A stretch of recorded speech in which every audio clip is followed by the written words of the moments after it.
have to go through some things for the purpose of humility. Amen. Humility is also a big key for position. Humility is a big key for position. Watch this. So now when you look at this trade, this bartering, this exchange, this thing that takes place between people, that where you go someplace in order to make a purchase, where, and I'm going to share with you, the marketplace where Canaan wants to meet you. Watch this. The marketplace where Canaan wants to challenge you. The marketplace where Canaan wants to make the exchange is called worship. The marketplace for the exchange is called worship. Pastor, what you talking about? Anybody can praise. Praise is saying, God, I thank you. Praise is saying, thank you. Praise is saying, I really acknowledge you for all the great things that you've done. But worship, amen, when you go before the Lord, amen, all your inhibitions are down, amen, where everything is exposed before the Lord, you're not hiding anything, you're not trying to conceal anything, you're going before God saying, God, here's who I am, and now I spend time with you, Lord God, so that you can pour in me. Yes, Lord. Exchange. Transaction. Transition. Intimacy. So it's in worship. This is the marketplace where Canaan wants to meet you. Canaan wants to get in your worship to make an exchange with you. Pastor, what is it about worship? What are you spending time with? Come on. Where you are. It's where you spend your time to receive more from. Are you spending time in your word? Are you spending time in your prayer? Are you spending time in your devotion? Come on, preach, preach. Are you spending time, amen, with God? I'm going to share something with you. Sometimes it doesn't have to be, watch this, it doesn't always have to be fancy formal. You're walking down the street, Lord, I praise you, God, thank you, Lord, and stopping and saying, God, I thank you for all that you've already done. God, I thank you, Lord God, for the air that I breathe. Lord, I thank you for the shoes on my feet. God, I thank you for the health that you've given, for the life, Lord God. I thank you for the prosperity you've already poured in me. I thank you, Lord God, for causing my soul to prosper and to know. Say something. The only way your soul can prosper is that you spend time with God. Satan does not prosper anything. The only prosperity can come in God in spending time with Him. So now here's where the Lord led me in this particular thing with Canaan. Amen. He reminded me what Abraham did when he got in the land of Canaan. The first thing that Abraham did when he got in the land of Canaan was he erected altars. The first thing Abraham did when he got into the land of Canaan, he immediately started to erect altars in order to worship God, for God now walking him into the promise that he said he would give him. So Abraham erected the altars. Watch this. Turn me to Hebrews chapter 11, verse 8. We are word heavy in this church. We are word heavy in this church. And I'm going to share with you why we're word heavy. Because you need to understand what your God is saying concerning your life. Amen. I don't want to give you philosophies. I don't want to give you new theologies. I want to give you Jesus Christ. Amen. Is that okay that I give you the word? It's okay that I give you amen? Because it's by this word, by the washing of the word, that we are made clean. Hebrews chapter 11 verse 8 says this. Watch this. By faith, Abraham, when he was called to go into a place which he should afterward receive for an inheritance, obeyed and went without not knowing whither he went. By faith, he sojourned in the land of promise as in a strange country, dwelling in tabernacles with Isaac and Jacob, the heirs with him of the same promise, for he looked for a city and foundations whose builder and maker is God. So now, what was the purpose of Abraham erecting the altars immediately when he got into the land of Canaan? To establish a foundation of God. To establish a foundation of God in worship. To establish a foundation of God and worship. Not just in praise, but in worship. That in this place, God, you led me here, God. And if you led me here, God, then Lord, what I'm going to do is open myself up so you can now pour in me. God, I want to bring you to where I am so that where I am, you are also. Lord, I want to spend time in your word so I know how to manage your blessings. Lord, I want to be able to be in your spirit, Lord God, so whenever I put my hand to amen, it is now yielding for this power by your command.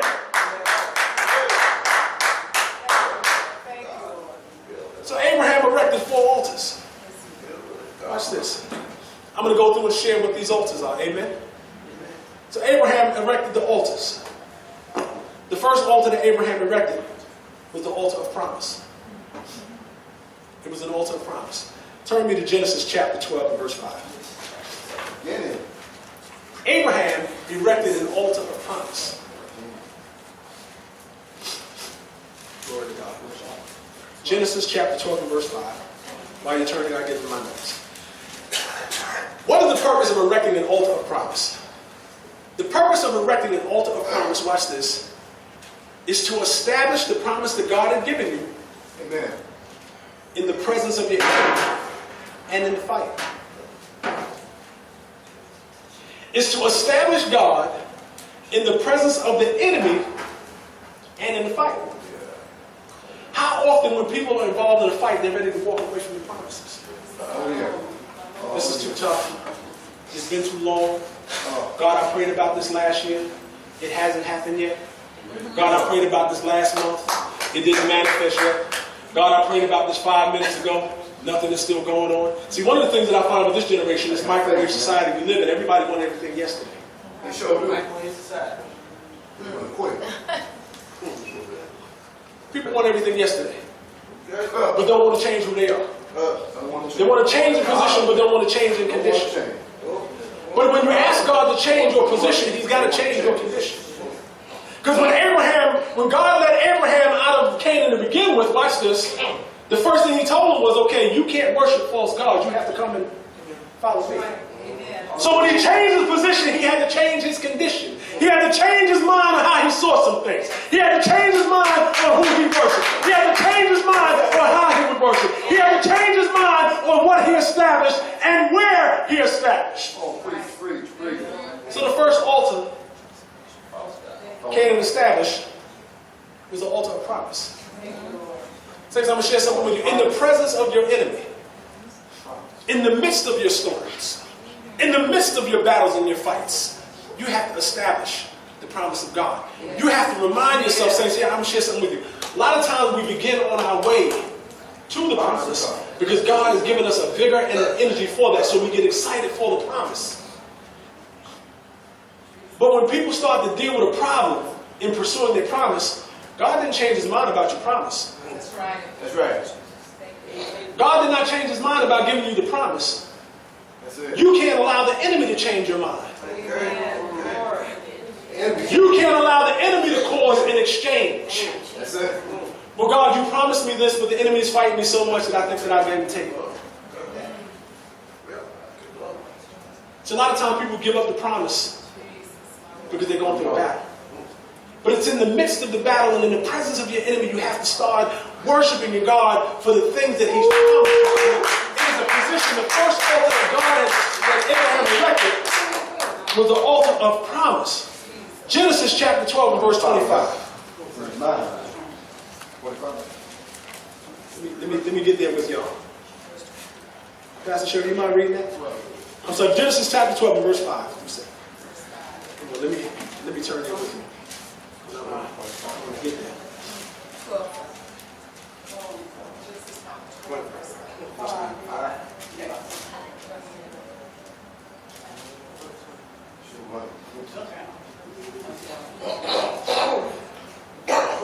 Okay. Go ahead and read it, Pastor Sherry. And Abram took Sarah his wife, and Lot his brother's son, and all their substance that they had gathered, and the souls that they had gotten in Haran. And they went forth to go into the land of Canaan, and into the land of Canaan they came. Okay, keep going. And Abram passed through the land of Canaan unto the place of Sichem, unto the plain of Moreh. Verse 7. And the Lord appeared unto Abram and said, Unto thy seed will I give this land. Stop. Promise. God just made the promise. Again, Pastor Shirley, keep going. And there built he an altar unto the Lord, who appeared unto him. Stop.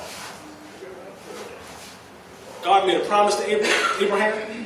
Abraham's God said, you made me this promise, then I'm going to worship you in this promise. Amen. Thank you, Lord. Amen. Thank you, Jesus. God made a promise to Abraham, and Abraham said, okay, God, you made me a promise, so Lord, I'm going to worship you in this promise. See, here's one of the things about worship as well. Worship means you also block out everything else. That's right. Yes. Yes. Worship means that even when the enemy is trying to speak to you and speak against you and trying to put enough storm and problems with you that you're spending time, so much time with God that the enemy can't even enter in, because where the Spirit of the Lord is, there is. So this is why the enemy can't get into your worship, because when you're in worship of God, the enemy can't enter in to talk to you. I'm going to give an example of that. Brother Michael, can you come up here, young man? Can I borrow you for a second, Brother David? I'm going to share something with you about your worship. When you're in a position of worship, I want you to stand there. Stand behind him. I want you to represent the Spirit of God. Amen. You're in worship. You represent the Spirit of God. The enemy can't touch you there. He can't even speak to you there. Because the Spirit of God, you're surrounded by the Spirit of God. The enemy won't come to you in your worship. You know why? Because if he breaks the plane, he's got to worship himself. Right.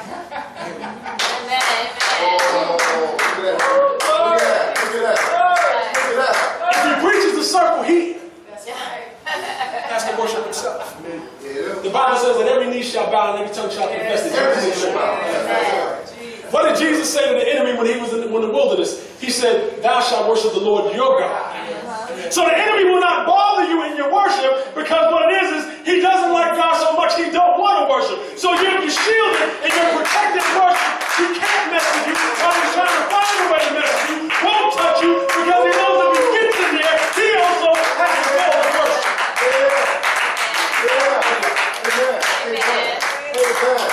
So when you spend time in worship, especially in your promise, no devil in hell can lie to you about the future and the destiny that God has for you.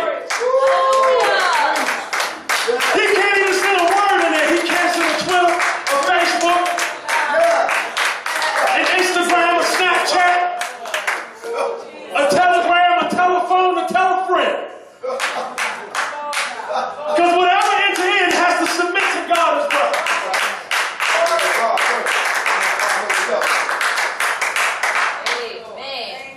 Continue to read, Pastor Sherry.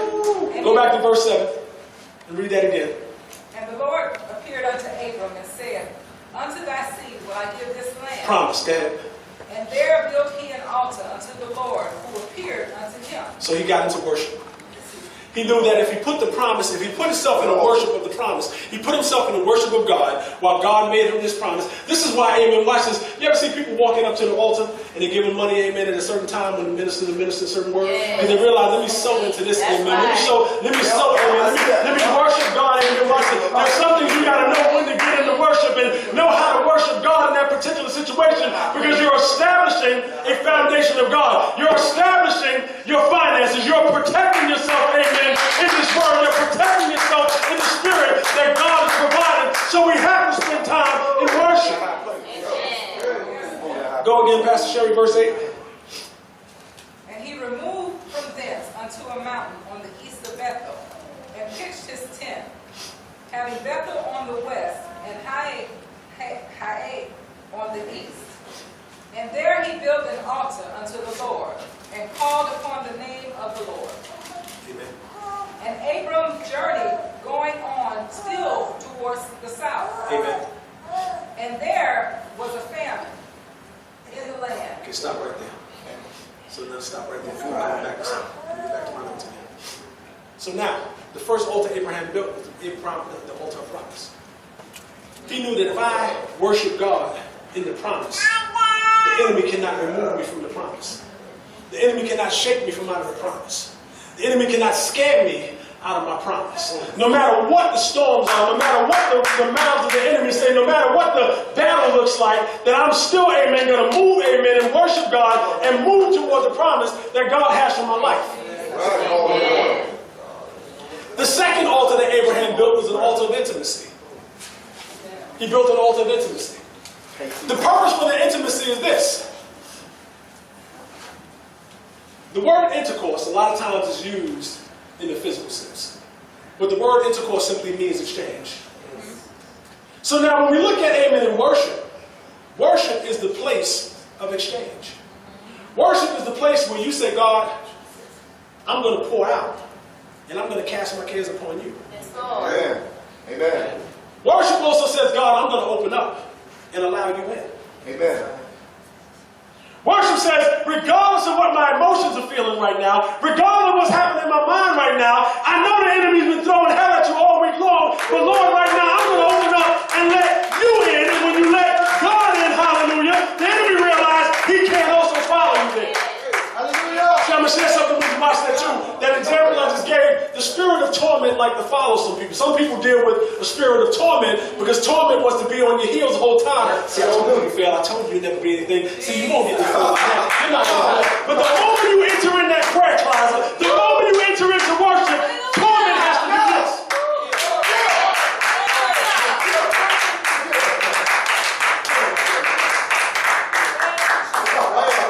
Thank you, Jesus. Thank you, Lord. Torment has to stop. That's right. Being tormented has to stop. That's right. So the next altar that Abraham erected was an altar of intimacy. Turn with me to Genesis chapter 12, verse 8.